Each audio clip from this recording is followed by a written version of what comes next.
ये कि नज़र को नज़र के नज़ारों ने लूटा, चमन को चमन की बहारों ने लूटा, तुम्हें एक ने लूटा तो घबरा गए तुम, हमें देखो हमको हज़ारों ने लूटा। अस्सलाम वालेकुम नाज़रीन इकराम, इस्लामाबाद पॉइंट के साथ मैं हूं आप लोगों की मेज़बान इकरा लियाकत। और आज फिर से मैं मौजूद हूं फरहान कादरी के साथ। फरहान कादरी जो कि कुदरती तौर पर नाबीना हैं, लेकिन उनके ख्यालात बड़े बड़े हैं। गोरियों को पढ़ाते हैं, गोरियां कहती हैं हाउ आर यू डार्लिंग। तो आज मैं भी पूछती हूँ कि डार्लिंग कैसे हो, क्या क्या प्लान्स हैं। इंग्लिश तो बहुत अच्छी बोलते हैं, हज़ारों की तादाद में स्टूडेंट्स हैं। और सबसे बड़ी जो मज़े की बात है वो ये है कि इंडिया के बहुत से बच्चे जो हैं फरहान से इंग्लिश सीखते हैं और आइट्स करने के बाद वो यूरोपियन कंट्रीज़ में जाके एंजॉयमेंट कर रहे हैं। अस्सलाम वालेकुम। वालेकुम अस्सलाम। कैसे हैं डार्लिंग? जी अल्लाह का शुक्र, अल्हम्दुलिल्लाह मैं ठीक हूँ। फरहान, कैसे सफ़र शुरू हुआ कि गोरियाँ कहती हैं हाउ आर यू डार्लिंग? देखें जी, किसी भी चीज़ को हासिल करने के लिए बहुत सारा वर्क दरकार होता है, बहुत सारी मेहनत लगती है। ज़ाहिर है मुझे इस मकाम तक पहुंचने के लिए सबसे पहली बात तो ये कि मेरे वालिदैन की बहुत सारी दुआएं, उसके बाद मेरे असातिज़ा की मेहनत, और फिर कुछ ऐसे असातिज़ा भी मुझे ज़िंदगी में मिले कि जो पता नहीं अजीब व गरीब किस्म की जेलसी का शिकार रहे मेरे से। वो मुझे कहा करते थे, ओ जी ए 500 रुपये दे के तो गोरियां नी तरह पैड़ा एक्सेंट बना के अंग्रेज़ी बोलता है, ये 500 नहीं अंग्रेज़ी है। तो आज मैं उन्हीं को ये कहता हूँ कि जो 500 अंग्रेज़ी वाले जो आप कहते थे ना, आपने जिनको पढ़ाया ना, आप उन स्टूडेंट्स को ज़रा मेरे सामने 10 मिनट यहाँ पर बिठा दें तो मैं आपको मान जाऊँगा। और वो आते ही नहीं है, वो डरते हैं, वो मेरा सामना भी नहीं करते। उसकी हकीकत बात यह है कि मैं फैक्ट पे हूँ, मेरी ये मेहनत है, मैंने दिन रात इंग्लिश सीखी, प्रैक्टिस की, और एक एक जुमले को मैं एक एक दिन 12-12 घंटे प्रैक्टिस करता था, अपने आप से बोलता था, खुद की रिकॉर्डिंग्स करने के बाद वो रिकॉर्डिंग सुनता था, अपने आप से सवाल करता था और ख़ुद ही को जवाब देता था। ये कोई 2-4 दिनों का खेल नहीं है कि 500 रुपया दे के तो कोई अंग्रेज़ी आ जाए। ये जिन्होंने कहा था, मैं नाम तो नहीं लूँगा, लेकिन बहरहाल ये है कि ये चीज़ें आई हैं। और हमारे स्पेशल एजुकेशन के अंदर जो असातिज़े हैं वो कुछ बेचारे ऐसे ही हैं, उनको नौकरियां मिली भी तो बेचारी एक अजीब मरी खप के मर के उन्होंने नौकरियां हासिल की। और आज अब वो मुझे पढ़ाने वाले मेरे से ही खाइफ हैं, और अब वो मेरे सामने आके 10 मिनट बैठ नहीं सकते। बाकी आइल्स पे बात करना, टोफल पे बात करना, GRE पे बात करना, PTE क्या है? जी, ये सारे के सारे इंग्लिश प्रोफिशेंसी एग्ज़ाम्स हैं कि जो कि जब भी आपको आउट कंट्री में जाना होता है तो ये एग्ज़ाम्स वो हैं कि जो नेटिव स्पीकर्स आपसे लेते हैं, और नेटिव स्पीकर्स के किसी मुल्क में जाने के लिए ये एग्ज़ाम ज़रूरी हैं to test your understanding of English language, कि आपकी अंग्रेज़ी की जो लेवल है उसको टेस्ट किया जाए कि भाई तुसी बाहर मुल्क जाना है तो ये ना हो कि तुसी बाहर जाओ तो उत्थे दी तुहानू ज़बान ना आवे।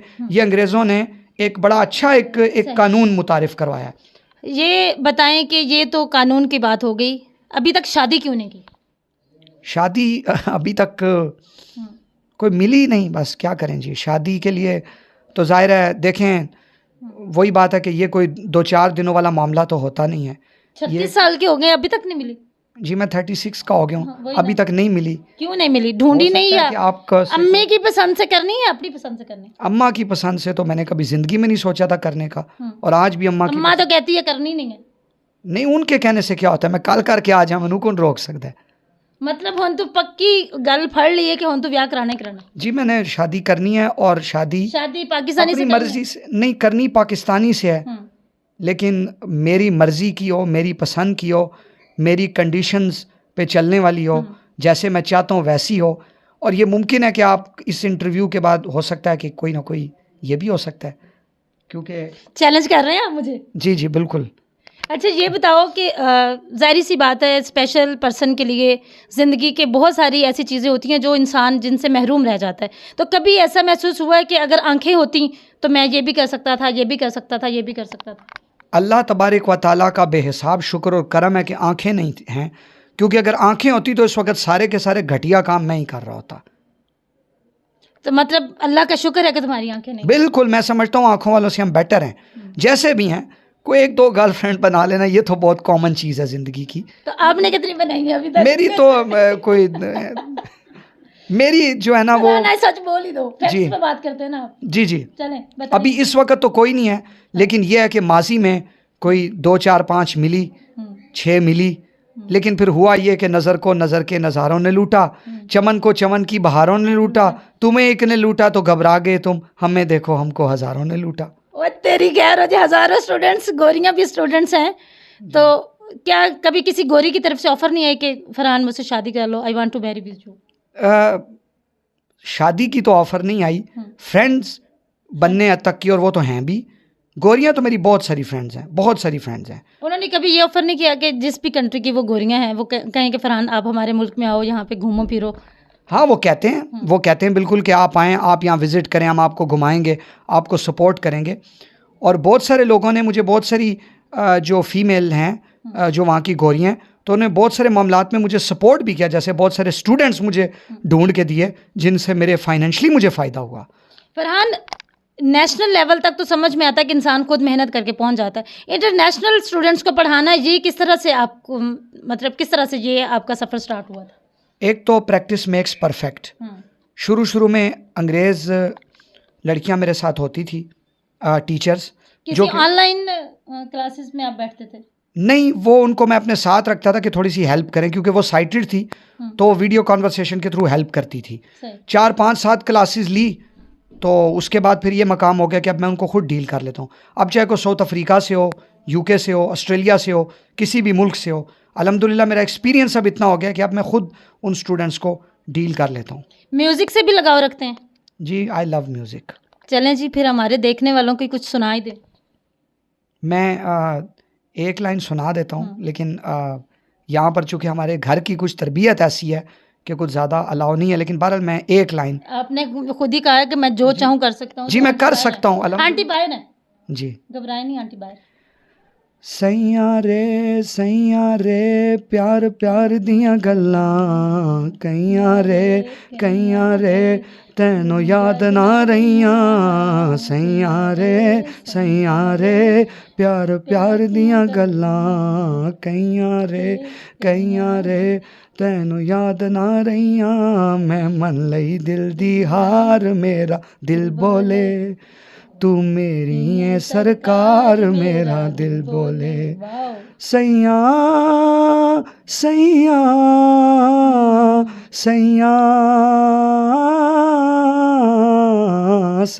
रे।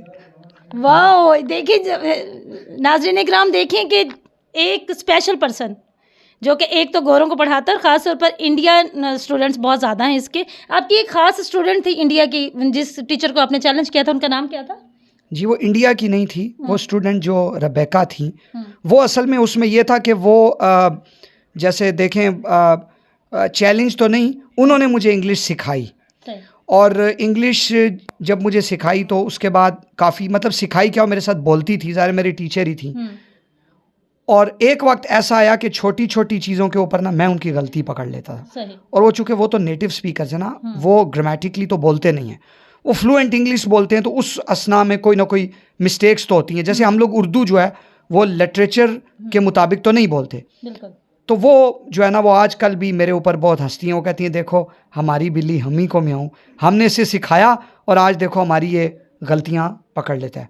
ग्रामेटिकली भी मैं उनकी मिस्टेक्स पकड़ लेता हूँ, और इसलिए नहीं कि मेरे को बहुत, मेरे अंदर एलिमेंट ऑफ वैनिटी है, एक मगरूर हूँ तक नहीं, बस वो एक शुगल की हद तक कि मतलब एक वक्त था कि मेरे ऊपर वो हंसती थी, फरहान ये ऐसे नहीं, ये ऐसे, ये ऐसे नहीं, ये ऐसे।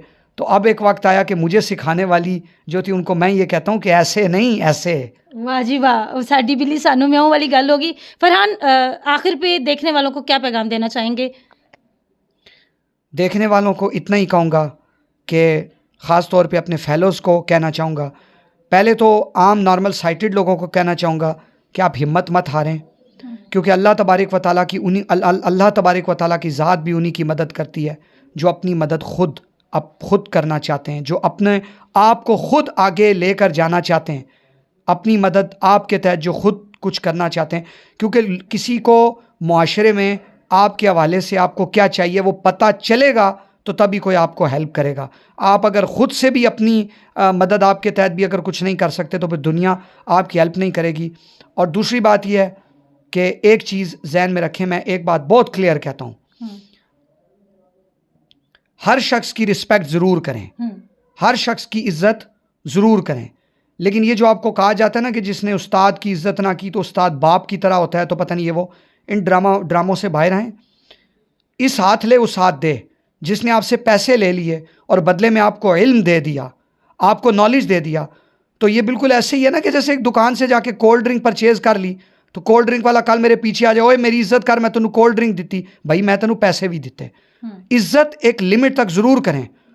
एक हमारे ये मेरे भी टीचर्स ना स्पेशल एजुकेशन के कहा करते हैं, एक हदीस है, उस्ताद का मकाम हुजूर ने कहा बाप की तरह। मैं आज चैलेंज करता हूँ उन लोगों को, बुखारी और पूरी सियासता की किताबें उठाएं, एक ज़ईफ़ रिवायत भी ला दें कि जहाँ पे नबी करीम ने फरमाया हो, जो ज़ईफ़ रिवायत कि नबी ने कहा कि उस्ताद का मकाम बाप का है, उस्ताद की मार बाप की है।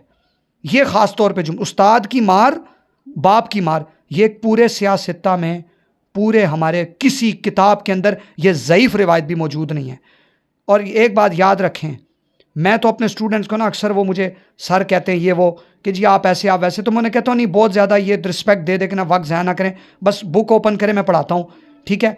मुझे उनको जिनकी इज़्ज़तें होती हैं ना, उनको अपनी इज़्ज़तें कह के नहीं करवानी होती।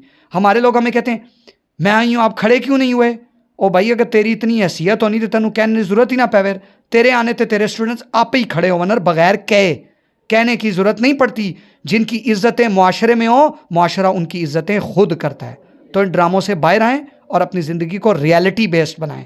बहुत शुक्रिया फरहान जी। जिसकी मुआशरे में इज़्ज़त होती है, मुआशरा उसको खुद ही इज़्ज़त देता है। इज़्ज़त करवाने से इज़्ज़त नहीं मिलती है, जो करवा के इज़्ज़त करवाई जाती है कि मेरी इज़्ज़त करो, वो थोड़े वक्त के लिए डर और खौफ होता है, उसके बाद इंसान को वो इज़्ज़त नहीं मिलती जिसका वो हकदार होता है। फरहान ने बहुत अच्छी बात की कि ड्रामेबाजियों से बाहर निकलें और ज़िंदगी को रियलिटी के फिगर्स पर और फैक्ट्स पर लेकर आएँ कि आप ज़िंदगी में क्या करना चाहते हैं और किस तरह से करना चाहते हैं। अपनी मेज़बान इकरा को दें इजाज़त। अल्लाह निगहबान।